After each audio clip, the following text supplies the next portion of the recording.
Yo, what's going on, guys? Your boy Viddy here, back on the Madden 16. Today I'm bringing you guys the next play out of the Empty Panther. We are almost done with this formation already, man. I am just killing it with these plays for you guys. So today I have something strange, and I do this every once in a while, but I was looking at this play, right? And I was going to run it in the goal line, but I was like, wow, this play is really good in the goal line. It definitely works if you're not in the goal line, but this is like one of the best two-point conversion plays like I've ever had the pleasure of finding. It's really, really cool. And it's out of Empty Panther. The only problem is there's no one in your backfield besides your quarterback, so it makes it look like you're not running it because clearly you aren't.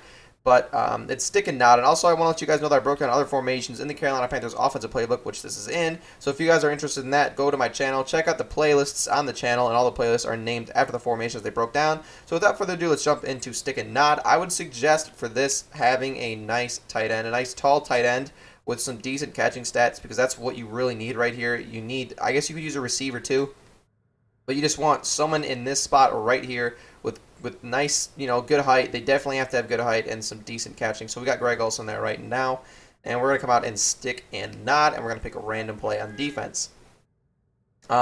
So what I like to do for this is I'm going to just slant my RB receiver. And the only reason I slant my RB receiver is just in case A isn't open. But usually I'm going to throw it to A anyways. I really don't care because 90% of the time they come down with it, it looks like. And that's enough for me to where I'm going to try this two-point conversions a lot.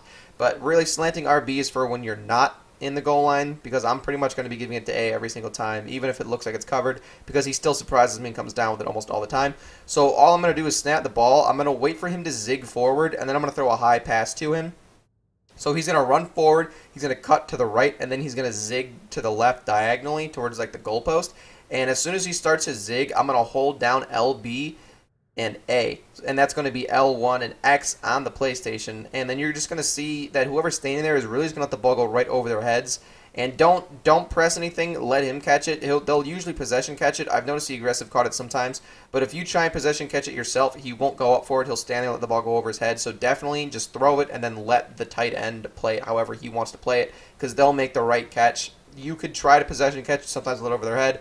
Sometimes if you try to aggressive catch it, then it'll make the linebacker, the cornerback, or the safety playing him get an aggressive catch animation and swat it out of his hands. So definitely let him do what he thinks he could do. And that's the easiest way to do it. So we're just going to snap the ball, wait for him to zig, and then hold down LB and A. Snap the ball, hold down LB, and right after he finishes his zig, we're going to hit him. And it's really, really that easy. And this play is absolutely money. So he finishes his zig, and there he goes. He's going to jump up and grab it. Even though that looked like it was aggressive catch, that was actually possession catch. But if we try to possession catch that, he's going to let it go over his head. So that's why we let him do it. So let's snap the ball. As soon as he zigs, we're going to throw it. And that time Cam Newton just put it a little bit too high for him, which is going to happen. Cam Newton isn't really the most accurate quarterback. But I just like to use the Panthers now. I used to use the Eagles, but I like to use the Panthers since this is actually the Panthers playbook. I'm like, I might as well use the team. But Cam Newton does like to overthrow quite a bit, and he's going to again right there. Unfortunately, you're going to see like the button above his head is going to turn into Y, and that's usually what's going to happen when they overthrow it. Sometimes they'll come down with it whenever it's overthrown. Sometimes they won't, but Cam Newton isn't really the most accurate passer. And right there, that's going to be a nice ball. And even though it looks like that's an aggressive catch, you guys can see the icon over his name. It was actually possession. And this play is absolute money. Even if the slant is open, I'm still passing it there and right there. And kind of put a bad ball in. He also kind of got bumped. But you're going to see just about every time he's putting in a spot. Right there, that was definitely a situation where you don't want to throw that, but I'm just forcing it anyways. And that's why you have a slant on the field. Because if they're going to play it, then they're not playing the slant.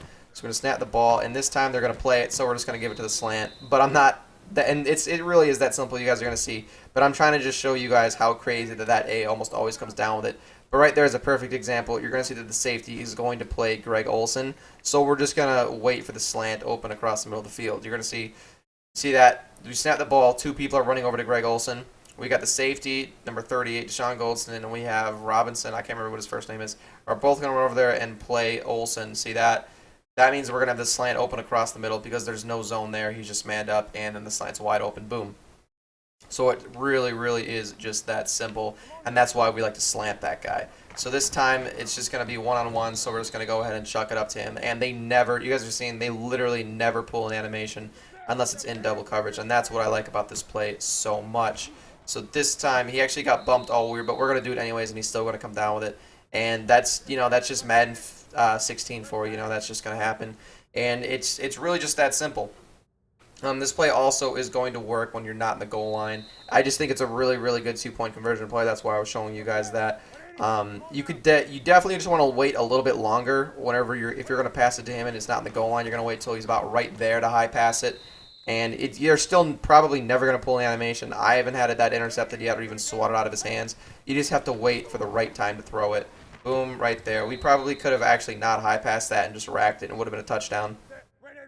That time he actually dropped it somehow, but really is just that simple. We're high passing it that way. It gets over whoever is standing there, because sometimes if the player that's manned up with RB has good enough awareness, they'll jump up and intercept that if it's not a high pass. And I know like sometimes like the field is wide open, so you want to just not high pass it. That way you could rack it for a touchdown. But if you don't high pass it, sometimes the person who's manned up with RB or the zone that's with RB will have the awareness to jump up and grab that ball. So right there, perfectly in between the zones. It's really just that easy. And this play is absolute money, guys. So if you guys like it, give it a like, a comment, and subscribe. Follow me on Twitter. It's going to be down in the description below. And as always,